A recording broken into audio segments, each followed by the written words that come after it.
Have you ever pictured self wandering into the wildest nature, living and dying on the sharp instinct, unshakable teamwork, and fabulous persistence?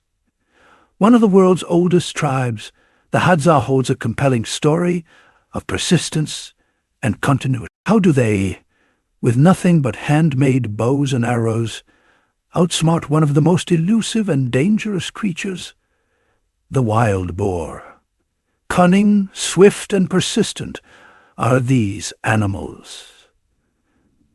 But the Hadza possess mastery of the chase. If you could give any advice, what would you say? Synthesizing an old game with an unbreakable fellowship, what secrets lie behind their success? What can we take away from what enabled them to flourish in a world that has not yet been touched by time? Let's travel together to see their incredible lives and try to unravel the secrets behind one of humanity's earliest survival mechanisms. Deep in the wilderness of northern Tanzania, at the bottom of Lake Ayatsi, the Hadza are one of the only remaining hunter-gatherer societies on the planet. Their lifestyle has been remarkably the same for over 40,000 years. However, their numbers have dwindled to less than 1,300 people today due to modern alterations and external forces. This is a big difference from the 10,000 Hadza who lived in the area during the early 1900s. The Hadza live in a minimalistic way, constructing small dome-shaped shelters with grass and sticks. These huts are easy to move, allowing them to shift to new areas as the seasons change. Women hunt roots, tubers, berries, and other edible plants, and continue this practice for many generations. In parallel, the hunters are also trained in the use of bows and arrows, hand-carved with handles. Their bows are made from strong, flexible wood, often from wild olive trees, while the arrowheads are crafted from sharp animal bones or scrap metal. The Hadza also uses feathers from local birds to make sure the arrows fly straight and far. This traditional craft has been perfected over centuries, and hunting is no longer a mere practical matter for survival, but an integral cultural activity. Their way of life is enhanced by their language. It is one of the most elusive in the world, and contains numerous cliques that are distinctive of most contemporary languages. Nowadays, it is considered to be one of the most ancient types of speech, and therefore grants the Hadza's culture a unique position within the history of mankind. Their language is not simply a means to talk. It's a living part of our common history that has somehow survived against all odds. Yet the Hadza face growing challenges. Over the last decades, their land has been expropriated to farm and for rearing livestock. Forests where they once hunted are now cleared for crops, and wild animals they depended on have become harder to find. Under pressure, however, the Hadza managed to preserve their way of life, making the best of their situation and remaining near to their home. For the Hadza, hunting is much more than finding food. It is a deep part of who they are. Their weapons are carefully and expertly crafted. The bows are constructed from firm, flexible wood, which is typically wood from wild olive trees. The arrows are painstakingly made, with fine-pointed tips that are made of animal bones or scraps of metal. Feathers from local birds are woven at the tips to guarantee the arrows fly straight and far. And these arrows can land on targets up to 30 yards away. Making these weapons is not a one-person job. It is a group effort where the older hunters teach the younger ones. As they work together, knowledge and traditions are passed down from one generation to the next. It only takes a few days for the hunters to make excellent bows and arrows. These tools are not only for hunting, they are Hadza skills and culture that have evolved for centuries. Preparing for the hunt is also a serious task. In contrast to other tribes meeting social rituals before they go out, the Hadza do not meet such rituals before leaving.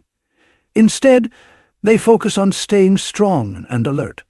The hunters consume berries from small animals to to stay nourished while hunting. Agile members of the team are in the habit of climbing tall trees to obtain honey, a premium food.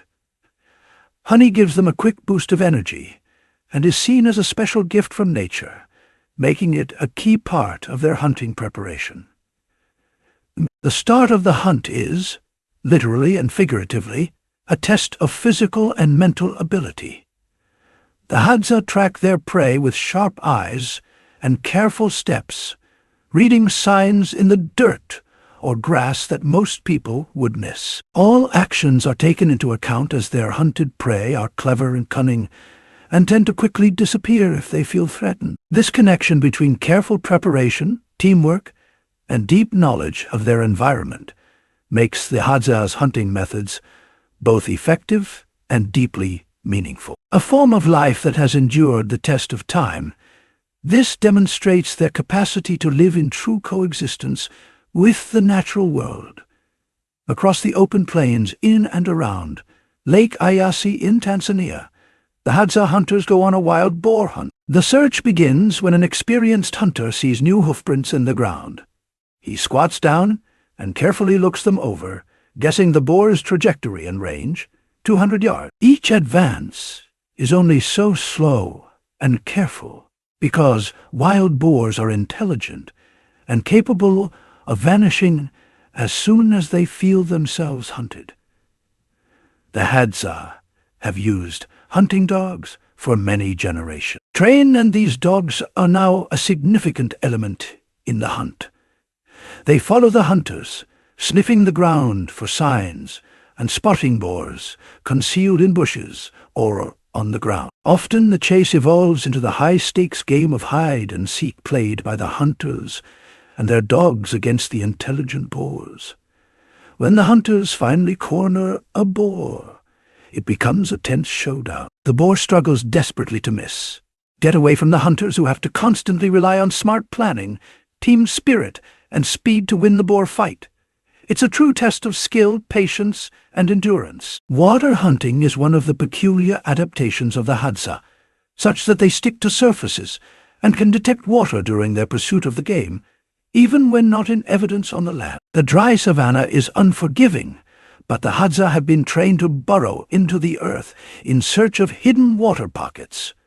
Through this practice, they can continue to stay hydrated and energized during extended hunts. It is a deceptively effective but potent technique by which they can survive in such a difficult environment. Their profound knowledge of the environment, augmented by their dog hunting and survival skills, also exhibits the Hadza adaptation to nature and coexistence. It is a way of life that requires both physical fitness and mental concentration, and every hunt is a feat of endurance to sustain their culture. If the hunt is successful, usually a big one, like a boar that tips the scales at 145 pounds, about 65 kilograms, the whole tribe gathers for a celebration.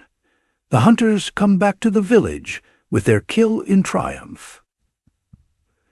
Once there, they start to work the meat with consummate practice. The branches are trimmed and carefully fashioned into skewers to rest the meat on the fire. With the flames rising and the meat browning, the air fills up with that mouth-watering, smoky scent of well-practiced success. Festivities are more than food. It is also the time for the whole community, elders, women, children, and hunters to meet and bond. That lasts for 2 or 3 days. The meal brings the bunch together. The tribe tells stories and jokes and meditates on their customs. It's more than just food. It's about bonding, celebrating, and remembering what it means to live as one. For the Hadza, each feast is a ritualized occasion to celebrate the life they live and their relationship to the earth. For the younger people of the tribe, it is a period when she can sit and listen to the stories of elder people and can take the knowledge of the skills of teamwork and survival. The roasted boar is at the same time sustenance and evidence of their ability and fortitude. Although enjoying the harvest of their efforts, The Hadza do not squander the body parts of an animal. The meat is divided equally, with the bones and fat being used for the rest, leaving nothing to be thrown away. This sense of respect for the catch is a reflection of their true awareness and appreciation for the environment. The feast is a living expression of the Hadza's culture, a moment to unite, celebrate their success, and prepare for the challenges ahead. It promotes the virtues of sharing, respect, and of thankfulness, which have saved this fascinating tribe during thousands of years of existence.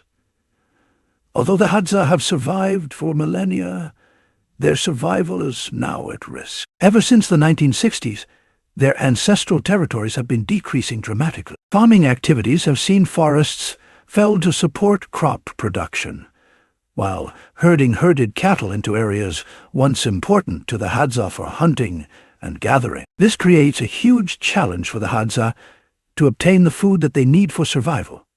Travel and contemporary development are in turn changing their life. Although some visitors go to the Hadza's place to learn about the peculiarities of the Hadza culture, others arrive with proposals to disrupt the everyday life. Roads, structures, and commercial activity limit the amount of space the Hadza can roam and forage freely. Climate change is adding even more pressure. Increased temperatures and extreme weather are disrupting Hadza's access to forageables and wildlife of which they have historically relied. Droughts are now becoming more frequent, and thus the water and food supplies are getting scarcer as well. In Tanzania, the government also contributed to the restrictions on Hadza access to their traditional land.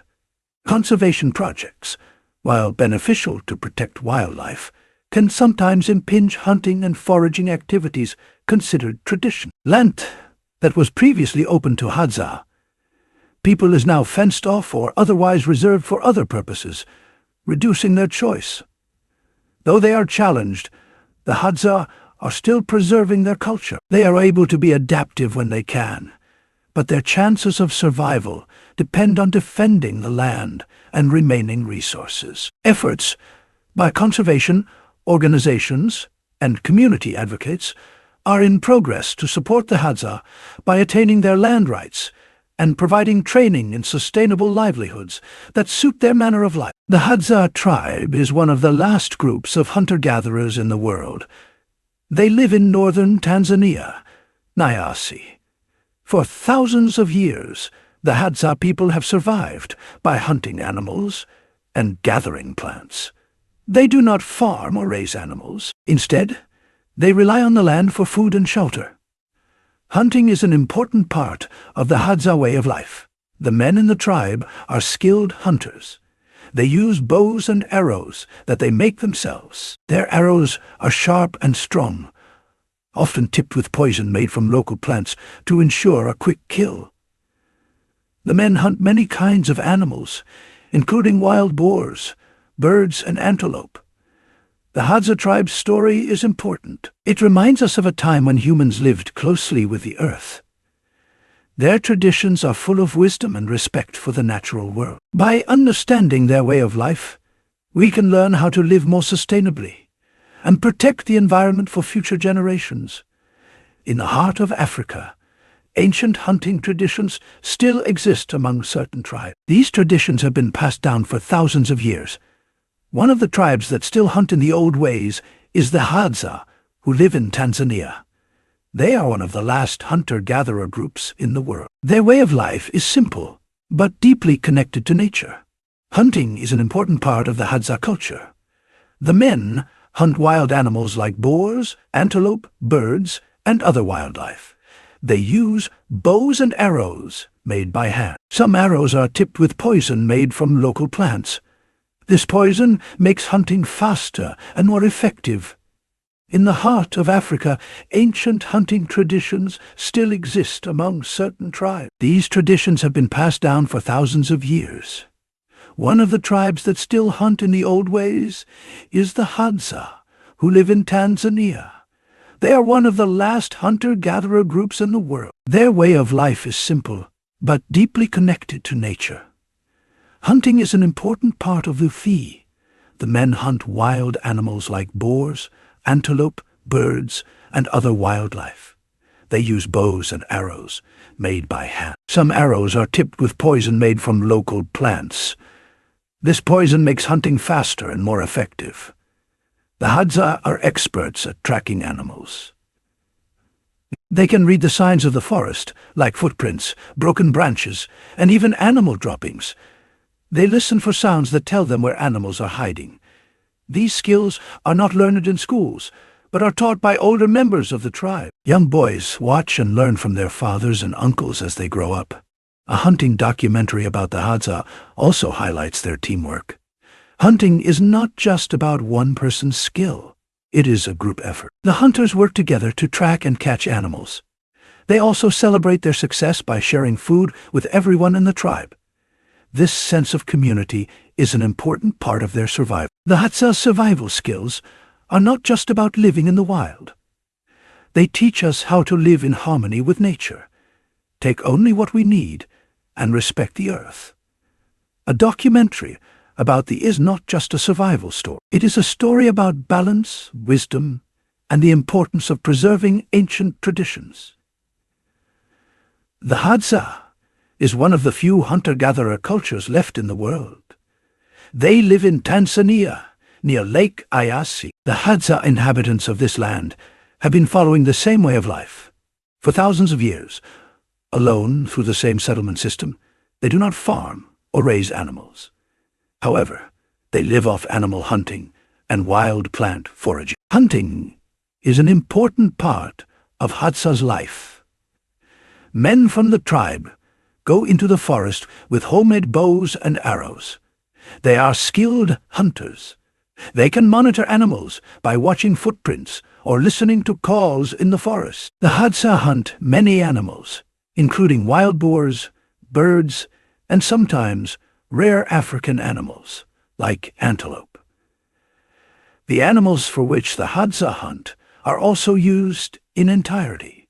Meat is food, and the skins are used for clothing or shelter. Beyond the necessity of survival, Hadzabe hunting is a tradition that has been transmitted by successive generations.